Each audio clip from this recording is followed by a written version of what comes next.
ஐயனின் ஆணைப்படி பூதகணங்களும் தேவர்களும் கற்களை எடுத்து வீசி கற்குவியலுக்குள் மகிஷமுகியின் உடலை புதைத்தனர். அப்படி கற்களால் மூடப்பட்டு மகிஷமுகியை அடக்கம் செய்யப்பட்ட இடமே கல்லிடும் குன்று என்ற பெயரால் அழைக்கப்படுகிறது.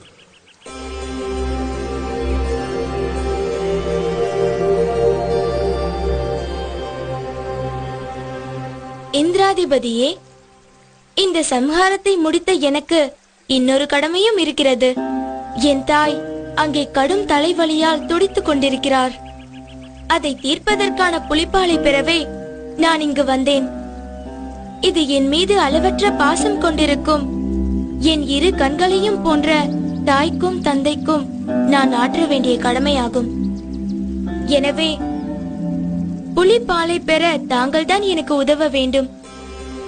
நிச்சயமாக. எம்பெருமான் பரமேஸ்வரன் கட்டளைப்படி நான் பெண் புலியாக மாறி பால் சுரந்து தருகிறேன். ஆனால் நீங்கள் இந்த குவளையை கொண்டு போய் மகாராணியிடம் கொடுத்து, இந்தாருங்கள் புலிப்பால், உங்கள் தலைவலி தீர இதிலிருந்து மருந்து தயாரித்துக் கொள்ளுங்கள் என்று சொன்னால் அவர்கள் நம்ப வேண்டுமே. அதனால் நானும் உங்களுடன் வருகிறேன். என் மீது ஏறிக்கொள்ளுங்கள். அரசவையில் நாம் நுழைந்தால் நீங்கள் கொண்டு வந்திருப்பது புலிப்பால் தான்